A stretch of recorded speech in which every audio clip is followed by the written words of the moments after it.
Today, we're going to explore something that many of us women have done and struggled with. I know I did it the moment I became a mom because I thought that's what I was supposed to do, and that's putting a pause on your dreams. Today, we're going to discuss why women often feel the need to hit pause on their dreams, whether it's due to societal pressures or family obligations or just personal doubts. And I'll share my own story of it and what the aha moment was when I realized that it actually didn't benefit my kids or family to have my dreams on the shelf. We'll also offer practical tips and advice on how to press play again, reignite your passions, and prioritize your goals while still fulfilling your responsibilities as a mom. This episode is a must listen to for you if you're looking to find balance and fulfillment in both your personal and professional lives. This is an episode that first aired on Kate House's podcast, Live by Design, and we had so much fun with this conversation that I knew I wanted to bring it directly to you. Kate and I have so much in common, from being boy moms to running to all things business, because we both love seeing women discover and connect more deeply with their purpose. She was on my podcast a while back talking about that very exact thing, so I will leave a link to that episode in the show notes as well. This is also a special week because Kate is hosting a free 4-day conference for high-achieving women who want to ditch the overwhelm and finally make forward progress toward their goals. The goal for the summit is different than most. For 4 days, you're going to learn bite-sized habits and mindset shifts to help you take courageous action to achieve your goals in a totally doable, sustainable way, no matter how busy you are or how little time you have for yourself.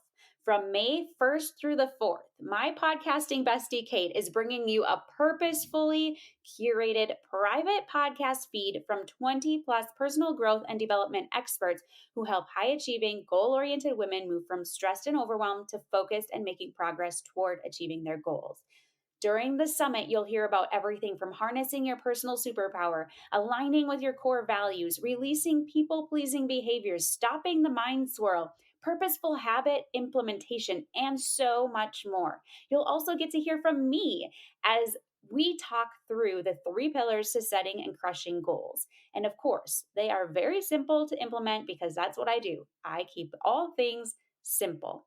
So I want you to for sure join us. The good part about this is you can take the conference anywhere you go.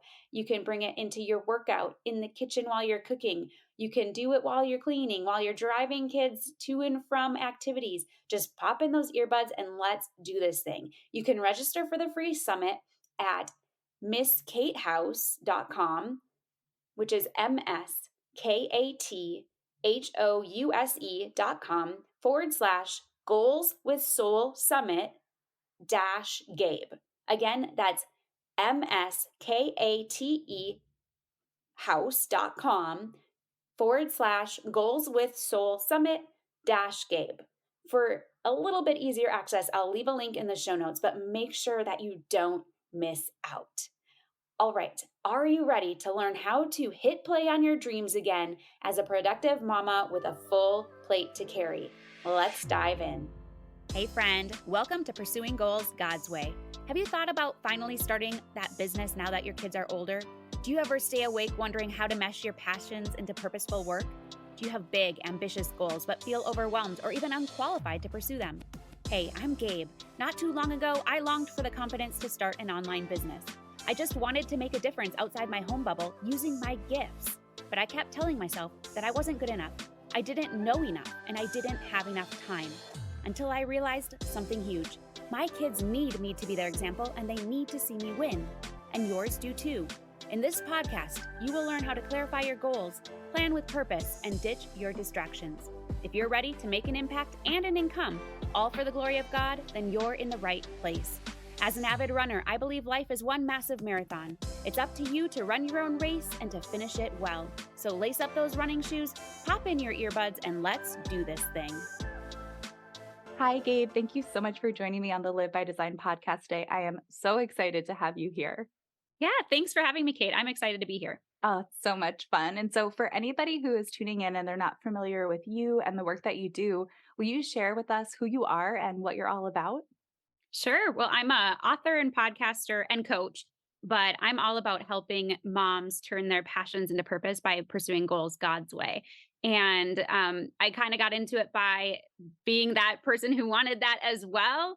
And I'm an avid runner. I homeschool two of my three boys, and we are a very active family. We love hiking. We live kind of in the mountains, at least we view the mountains. So we love anything hiking, outdoors, rock climbing, all that good stuff. But we also like to be inside and play board games and just chill. So it's really, really fun. I love our lifestyle. I love where we are. We moved from Minnesota to Colorado just a couple of years ago, left our family behind, which was really scary, but we just walk in the path that we're told to walk. So that's what we did. Oh, that's so cool. And what a cool transition for your family to really like listen to your needs and the way that you're being guided to go and to take that step. So, having now moved to Colorado, what are some of the the joys that have come with that for you? Well, there's so many different facets about it. Like we really miss our family because my husband and my family are all like within 10 miles of each other. So we are the only ones not there. So that was the biggest thing. And they didn't like that we left. But now that we're here, one of the reasons we left, one, we actually got engaged in Colorado. We love the mountains, is kind of where we've wanted to go at some point. But my oldest is an elite gymnast and he needed to change up where he was training. So we Mm. decided, well, we could move to another gym in Minnesota that has a bigger boys program that would cater to his needs, or we could take the opportunity and go somewhere different. And so we decided to take the plunge and we went to one of the top five gyms in the world, or not in the world, for in the nation for boys gymnastics. And it's interesting. One of the things that I've loved about being here is just the change in atmosphere for them, like the change in attitude. Like he now comes out of the gym loving gymnastics again, and it's super cool, but he also just has that camaraderie. He trains with an Olympian, and just I love that. That fires me up that I can cater to his dreams, but also just being able to kind of I don't know, maybe some of your listeners are like this too, but because we lived so close to our family, we listened to our family and it was always I almost feel like my parents kept parenting me. Now it's like we had to go out on our own and figure things out on our own and stuff. And that's actually been pretty cool too, just kind of becoming a tight knit family again. Oh, that's so beautiful. And how cool that the impetus for the move was helping your son really pursue the thing that he is really passionate about, the thing that he finds a lot of purpose in, and how cool that he was able to like reignite that love of it again. And so I'm curious, as the host of the Goal Driven Moms podcast, obviously like motherhood and goals are very near and dear to your heart. And I find that oftentimes in this space we lead and we teach from a place of personal experience. And so I'm curious if you would share with us what was it that inspired you to start this show and to really lean into your work in this way? Such a good question. And I'll tell you a little story. I've always been driven. Maybe it's the red hair. I don't know what it is, but I've always been a driven person. Like I want to finish what I start and I want to finish it yesterday. And I always had really big goals. But then I ended up getting married right after college, which I didn't plan. My husband and I were a long distance relationship for a short year before we got married. We knew each other for a long time, but then also a year later found out we were pregnant with our first kid. And so I was like, whoa, my plans completely changed. And I kind of say I put my dreams on the shelf for motherhood. Yes and no. I mean, I did for a while because I felt like I had to. I felt like motherhood was all about, I had to sacrifice for them and it had to be all about them. And granted, when they're in diapers, it really does because they can't do anything themselves, right? But Yeah. I also kind of started learning, like, I felt this urge, like, I need to do something for me. I need to go after a goal or do something. Not that I wasn't doing, I was working and pursuing my careers and different things like that. But there was just this desire developing that I didn't know what to do with. I go, okay, maybe I can have both. Maybe I can have my dreams and have my dream of being a good mom. And so I kind of took those dreams off the shelf and dusted them off and realized they were completely different than what they were before, which is totally okay. And in different seasons, they're going to be. But as an avid runner, I started running once I had kids I started running in college, but I started racing after I had kids, like to stay fit and things like that.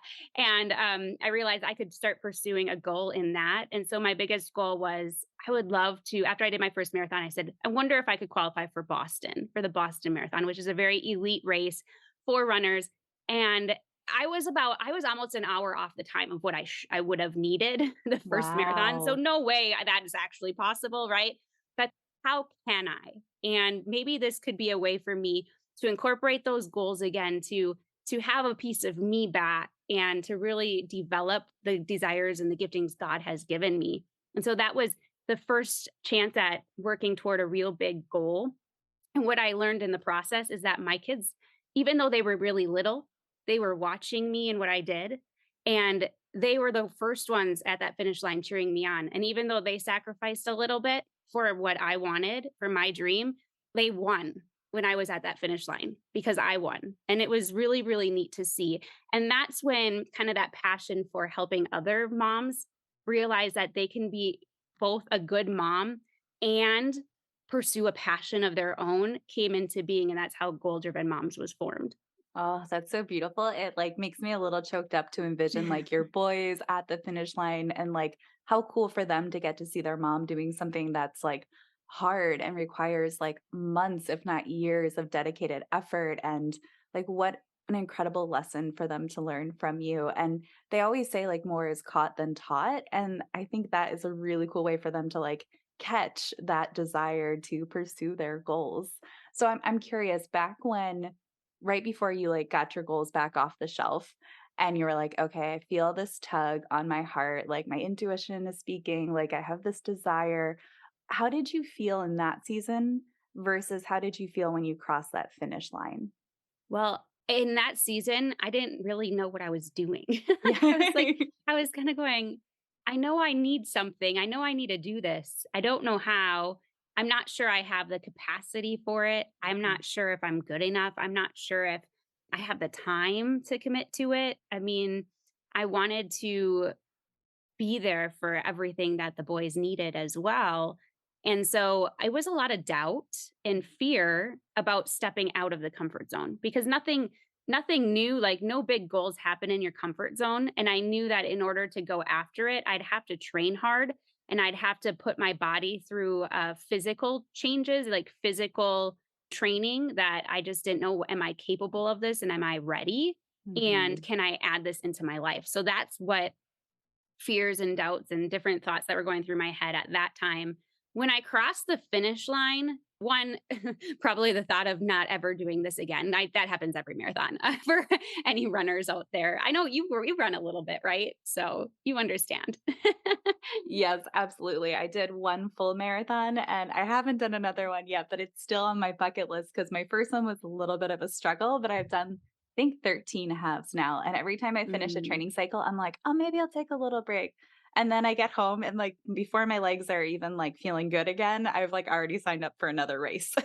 Yeah, exactly. That's what happens. Like we forget. It's almost like I always equate it to having a baby because you think about you're like, I'm never doing this again. And then the next day you forget all about all the pain that happened. And that's what a marathon's like. So in my head, I'm going, I'm never doing this again. But as I saw the time, so I saw the time, I needed a 3 hour and 35-minute marathon to qualify. But I knew I needed more than that, like less than that, in order to actually make it into the race because Mhm. there's only a certain many spots. And so my goal was 3:30 and I had thought about it. I had written that goal down. I had a playlist that was 3 hours and 30 minutes long. So I knew that if it ran out, I ran out of time. Like that's how Wow. serious and dedicated I was to this time and this goal. And it was mainly because I wanted to see if I could do hard things again. And so Mhm. what the thoughts that were going on in my mind as I crossed the finish line, one, I saw the time and it was 3:30. I think it was like '06 or something. So it was like really on the dot, 3:30. I'm tearing up just thinking about how hard this was and that I actually was able to do something like that, that I had the strength in order to do it. And just the thought of it wasn't really about the race. It was Mhm. about the growth and Yeah. how I grew through it and what I could now see myself capable of doing because I was willing to do the hard thing and step out of the comfort zone. So that was really what was going. I was crying like I was a total hot mess. That's for sure. It makes me choked up just hearing you talk about it because so often I think we think about goals, and a race is actually like a perfect metaphor for this because we think about goals as being like, well, when I achieve such and such, like when I qualify for Boston or when I X, Y, or Z, then I'll feel happy or then I'll feel, what fulfilled or whatever that case might be. But it's exactly what you just said instead. It's like a celebration of the person you're becoming in the journey, right? Like the race itself is so exciting, so important, right? But think about all the days and all the weeks and all the months you had to show up and choose yourself and choose this goal for whatever amount of time in that day in order to get there. And how cool that you could become that strong, confident, skilled runner in order to achieve that. Like it's almost like the race is like the victory lap. Yeah, it is.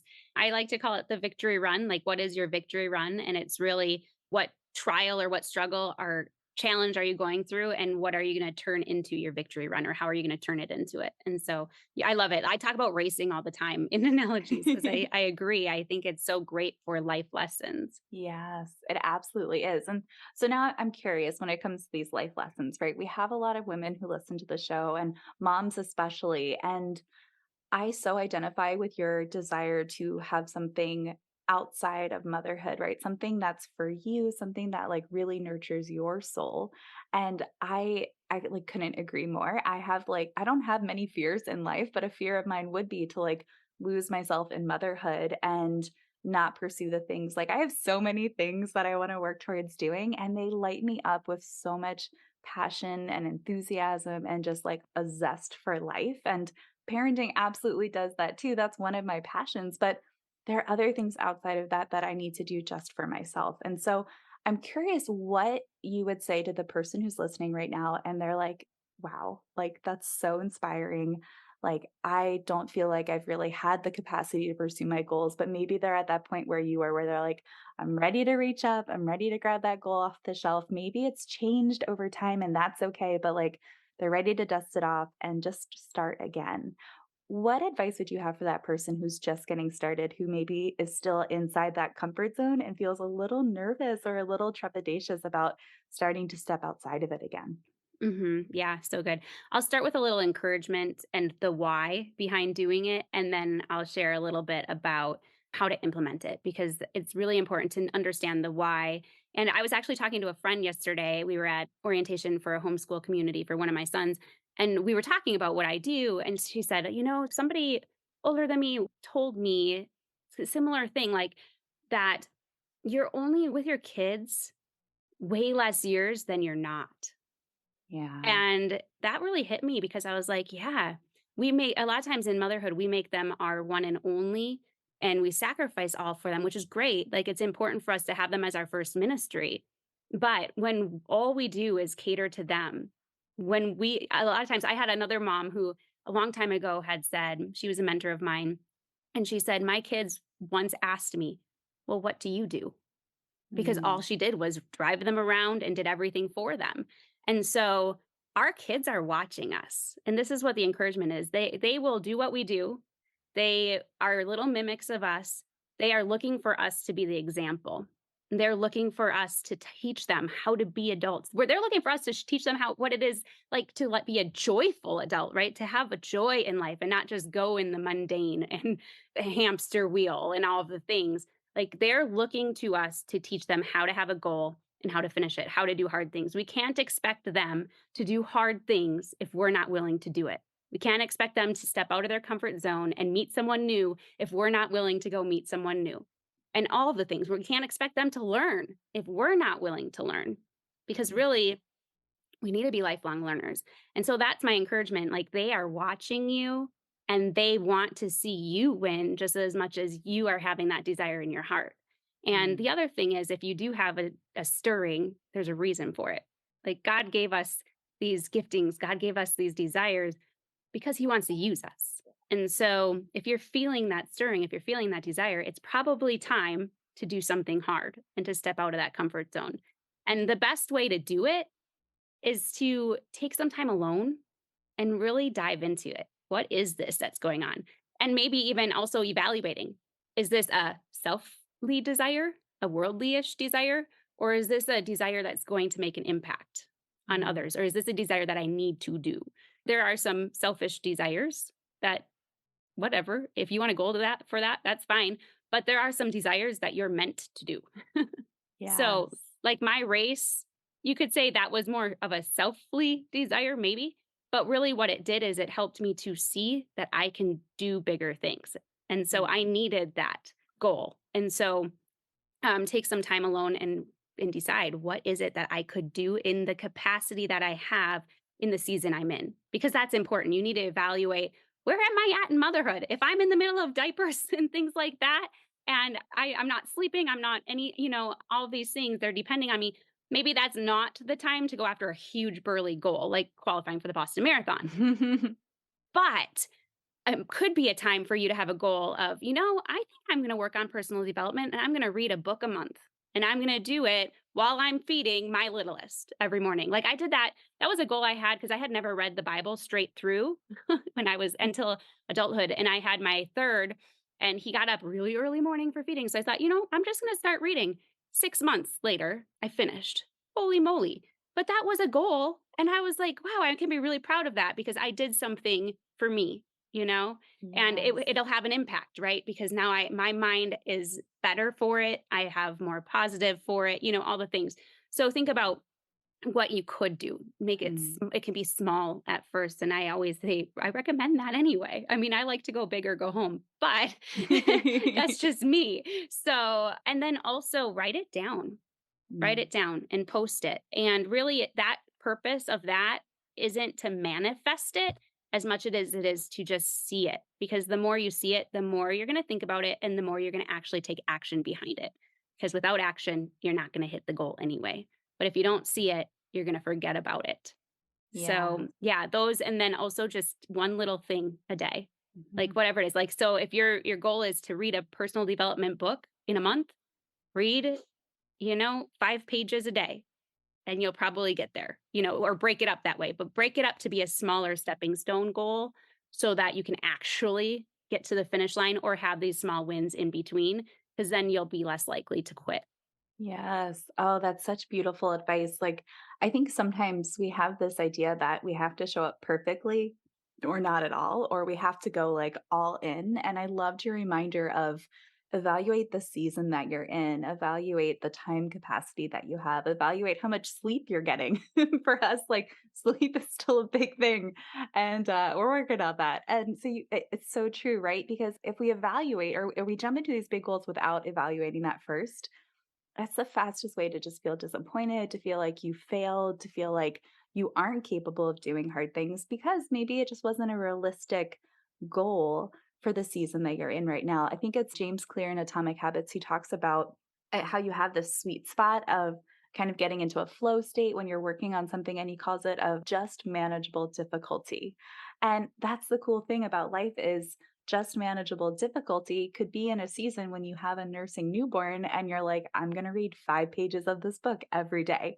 And in a month, I'll have read a whole book, which is so exciting, right? And in that season, that could be what that time looks like for you. And then fast forward 4 or 5 years and your kids aren't quite as attached to you and you can, qualify for the Boston Marathon, right? And every time I love your approach of setting those smaller goals because every time you achieve that, I like to think of like your self-confidence muscle getting stronger. And every time you have that, like, oh, yeah, I did that hard thing, it's like your comfort zone expands. And so that just manageable difficulty, it gets farther and farther out. And so if you take this approach of slow and steady, it's so sustainable. And it's really cool to think about. Maybe this month it's reading a book. Maybe a year from now it's starting a podcast. Maybe 5 years from now it's becoming an author, whatever that might be, right? But you're just taking that step each and every day. And Gabe, I'm just like so grateful for this conversation because I like clearly agree with your approach. So I'm curious to know, what goal are you working towards right now? That's a good question. This is kind of fun. I took a while off. So I ran the Boston Marathon my second time in 2021. That was my victory run, we'll call it. I overcame a broken ankle and that Wow. changed my whole world. It was a crazy broken ankle. So after I did that, I was kind of feeling like, I'm not sure I want to run marathons anymore. So I'm going, oh no, what am I going to do? Not that I don't have other goals. Like my podcast goals, my business goals, all of those things.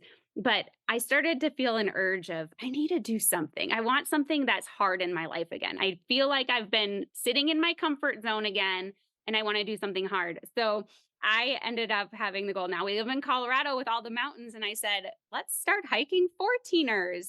And if you don't know what a 14er is, it's 14,000 feet elevation, which is craziness because you can't breathe. And so I said, I want to start doing that. I want to hit every 14er in Colorado at some point here.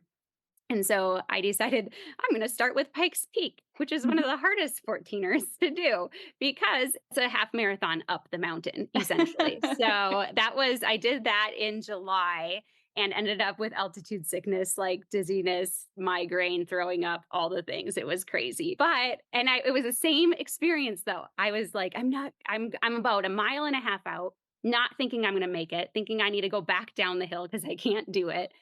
I get up to and I'm like, "I'm never doing this again. No more 14ers. This is a bad goal." And I get to the top and I still feel that way because I'm not thinking clearly. I'm seeing stars. But as soon as we got down the mountain and the next day, I was like, "I think we'll do another one." And so I have by the time this comes out, I'll probably have done Quandary Peak because that's coming up in just a short time as well.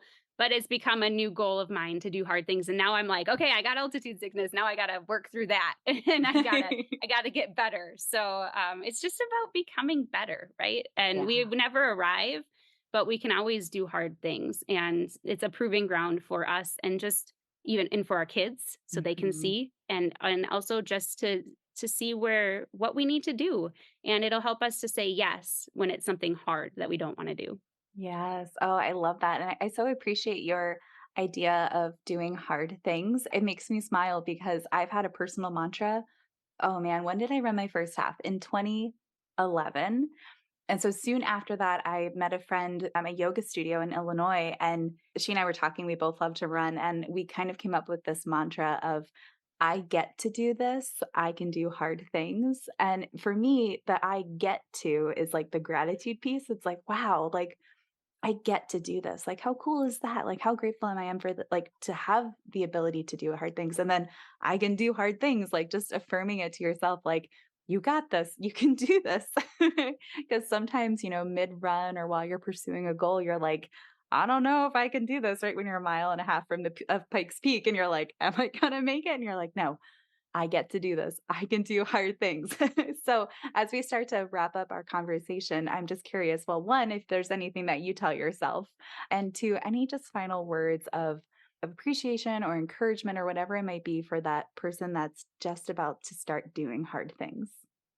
I love it. Yeah, I tell myself things like that all the time. Like I can do this and a lot of times I'll add it because I really don't feel like I am good enough or worthy enough, but I always add like in Christ because I feel like in Christ I am these things, right? And so I have the strength because he will make me stronger. And so I tell myself those types of things. Same thing with like racing. I say you have to go up to go down because I love the downhill. So I hate the uphill, but I always say, okay, I got to do this to go down. But the encouragement I would love to leave too is one of the things I like to say is just run your race. And when I say your race, it's because you can't look to the left and look to the right. You can't look at what everyone else is doing. You kind of need to have blinders on to say, this is what I'm called to, and this is what I need to do. And I'm doing it the way I'm supposed to. I'm staying on my path, no matter what others say, no matter what others do, and being content with that and being content with this is the season I'm in. This is the goal that I have. This is where I'm feeling led and just running your race individually. And that's what I love about running too. It's an individual sport, but it's such a community. And Yeah. so that's my encouragement for you today is that you will do that. Like you will find a little hard thing to do and that you'll just stay the course and you'll run your race. Oh, that's so beautiful. Well, Gabe, I feel like that was our mic drop moment. That was such beautiful insight today. I'm just so grateful to you for coming and just sharing from your wealth of insight and knowledge. And I think one of your gifts is being just an incredible encourager and really inspiring people to go after it and try to do hard things. Thank you so much for joining me today. I had a great time and I hope you did too. Before we go though, make sure you follow the podcast on your favorite listening platform if you haven't already. If you resonate with this episode, please consider leaving a review on iTunes or share it with a friend as this helps grow the podcast. Also, if you're not a part of Simplicity and Motherhood, consider joining us. It's a free online community built to provide support and encouragement so you can create balance and live intentionally as you go after your biggest goals, God's way. Head on over to redhotmindset.com for more resources and to find the link to join the community. In all things I pray, You just run your race. I believe in you.